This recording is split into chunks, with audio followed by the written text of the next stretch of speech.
Beam, நீ ஏதோ தப்பு பண்ணியிருக்கன்னு சொல்லிட்டு உன்னோட ஃபோட்டோ எல்லாத்தையும் வாண்டட்னு போட்டு நம்ம மன்னர் வந்து எல்லா ப்ளேஸ்லேயும் ஒட்ட சொல்லியிருக்காங்க.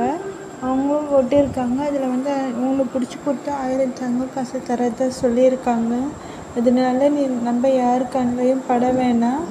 நம்ம வந்து ஃபஸ்ட்டு சேஃப் ஆகணும். அதுக்கப்புறம் வந்து லிட்டில் சிங்கம் வருவார் உங்களுக்கு பிடிச்சிட்டு போக. அதனால் நம்ம வந்து நீயும் நீரின் சக்தியும் நம்ம வந்து எதிரியை அழிக்கணும். அதுக்கு நீ இருந்தே ஆகணும். நம்ம வா ஃபஸ்ட்டு போயிட்டு நம்ம தலைமறைவாக இருக்கலாம். அதுக்கப்புறம் போயிட்டு நம்ம என்ன பண்ணணுமோ அதெல்லாம் பண்ணலாம்.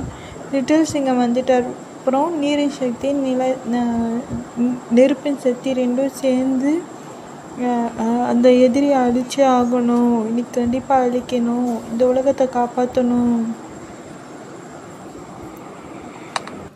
சரி சுட்கி, நம்ம லிட்டில் சிங்கம் வந்ததுமே போகலாம். அவங்களும் அந்த மன்னரை வந்து எதிரிங்க வந்து நம்ம மன்னனோட மூளையை அவங்க கண்ட்ரோலுக்கு வந்துட்டாங்க. அதனால நம்ம மன்னர் அந்த மாதிரி நடந்துக்கிட்டாரு. அதனால் லிட்டில் சிங்கம் வந்ததும் அது அவங்கக்கிட்ட எப்படியாவது புரிய வச்சு நம்ம எதிரிங்க கிட்டேருந்து இந்த உலகத்தை காப்பாற்றணும். இந்த உலகத்தை வந்து ஃபஸ்ட்டு அவங்க எடுக்கிறது, இந்த சண்டை போட்டதுமே ஃபஸ்ட்டு வர்றது வந்து விஷம்தான். அந்த விஷத்தை தான் நாங்கள் 2 பேரும் குடிச்சு இந்த உலகத்தை காப்பாற்றணும். இல்லைன்னா இந்த உலகத்தை மொத்தத்தையும் அந்த விஷம் அழிச்சிடும். அதுக்கப்புறம் தான் நீர் வரும். நாங்கள் 2 பேரும் சேர்ந்து தான் அந்த கிருபாவை அழிக்கணும்.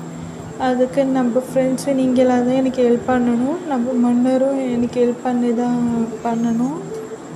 எனக்கு சப்போர்ட்டிவாக இருக்கணும் சுட்கி.